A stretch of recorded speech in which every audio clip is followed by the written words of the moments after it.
కానీ బీరకాయ కానీ ఇలాంటి కాయలను మనము ఎక్కువగా తెచ్చుకున్నప్పుడు హాఫ్ మాత్రమే వండుకుంటాం అనుకోండి, అది అట్లనే మిగిలిపోతుంది.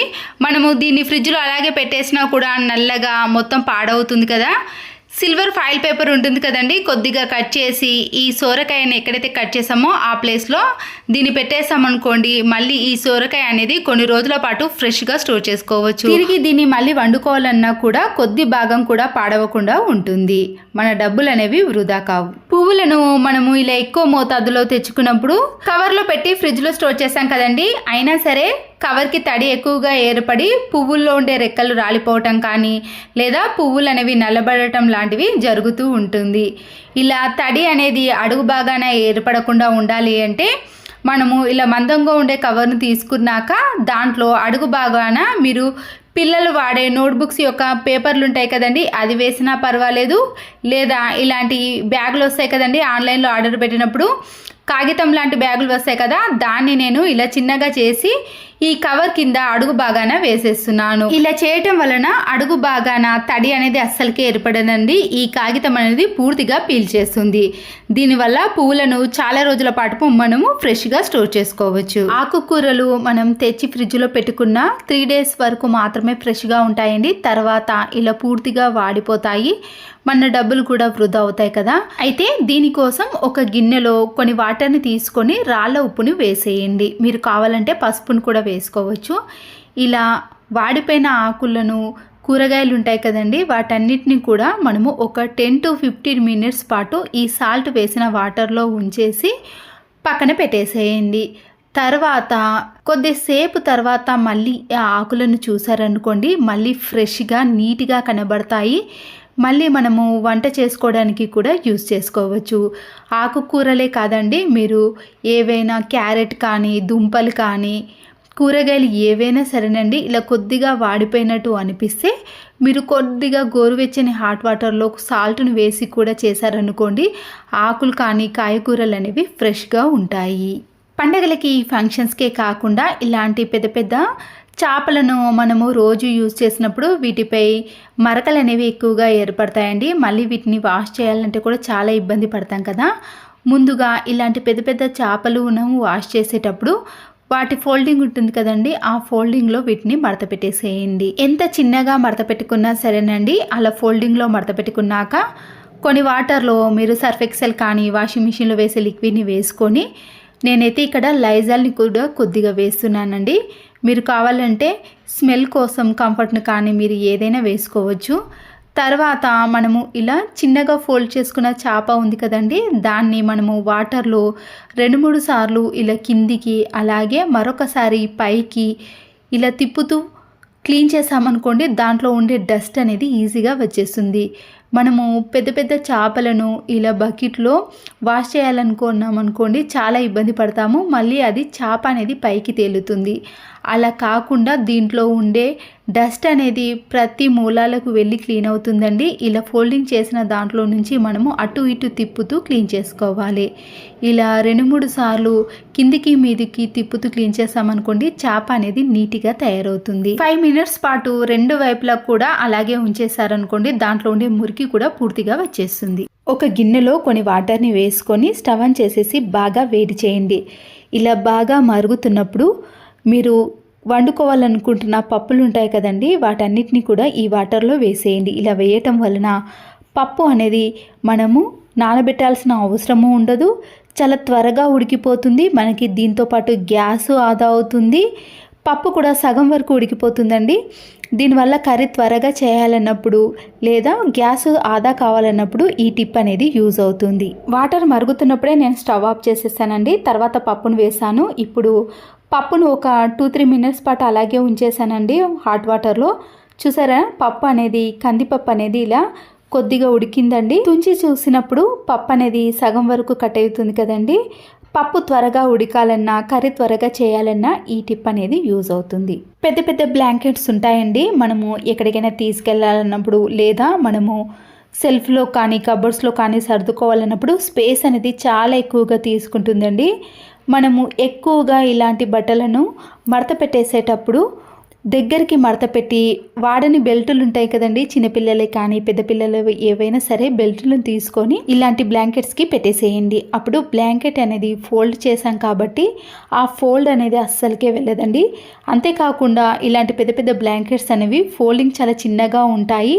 మనము ఎక్కడ పెట్టినా కూడా చాలా స్పేస్ అనేది తక్కువగా తీసుకుంటుంది. ఈ బెల్ట్ సహాయంతో మనం పట్టుకొని ఎక్కడికైనా ఈజీగా తీసుకెళ్ళవచ్చు, లేదా ఏదైనా బ్యాగ్లో కూడా పెట్టుకోవచ్చు.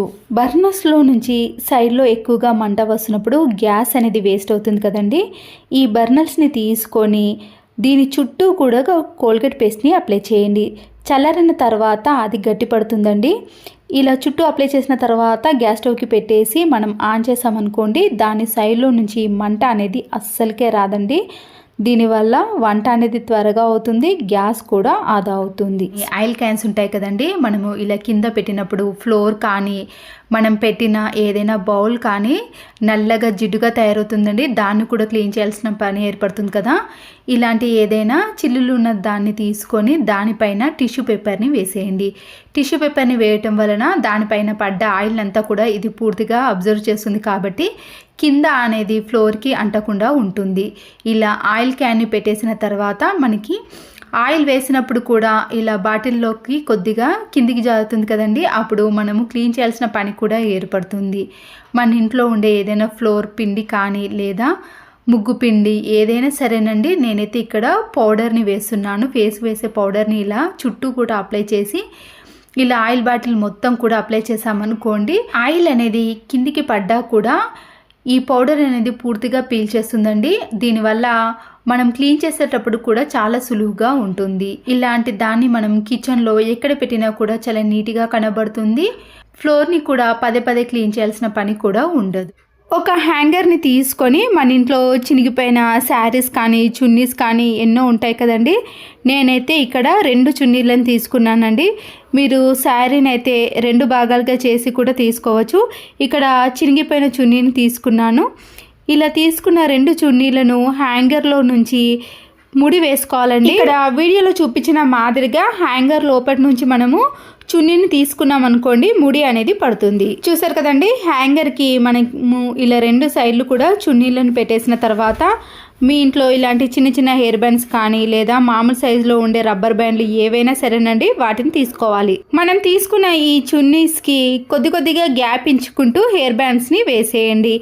హెయిర్ బ్యాండ్స్ అనేవి లూజ్గా ఉంటే 2 సార్లు వేసామనుకోండి మనకి టైట్ అయిపోతుంది. మధ్యలో ఇలా గ్యాప్ అనేది వస్తుంది కదా. మీరు ఏదైనా మేకు కానీ లేదా బీరువాలో కానీ ఎక్కడైనా వేసుకోవచ్చండి. ఇలా వేసుకున్న హెయిర్ బ్యాండ్ మధ్యలో మీరు గ్యాప్ ఉన్న మధ్యలో శారీస్ కానీ పిల్లల డ్రెస్సులు కానీ లేదా బ్లౌజులు కానీ ఎన్నైనా పెట్టేసుకోవచ్చండి. మనకి స్పేస్ అనేది చాలా ఎక్కువగా మిగిలిపోతుంది. ఒక్కొక్కసారి మన శారీస్ అనేవి ఎక్కువగా ఉన్నప్పుడు మనము రోజు కట్టుకునే శారీస్ని కానీ డ్రెస్లను కానీ పిల్లలవి కానీ ఏవైనా సరేనండి, ఇలా వీడియోలో చూపించిన మాదిరిగా చున్నీ మధ్యలో పెట్టేసుకోవాలి. హ్యాంగర్కి పెట్టేసుకున్న ఒకే చున్నీలో ఎన్నో రకాల డ్రెస్లు కానీ శారీస్ని కానీ పెట్టేసుకోవచ్చండి. చున్నీకి వేసిన హెయిర్ బ్యాండ్ మధ్యలో మరీ గ్యాప్ అనేది ఎక్కువగా ఉన్నప్పుడు మీరు మరికొన్ని శారీస్ని కానీ డ్రెస్లను కానీ పెట్టేసుకోవచ్చు.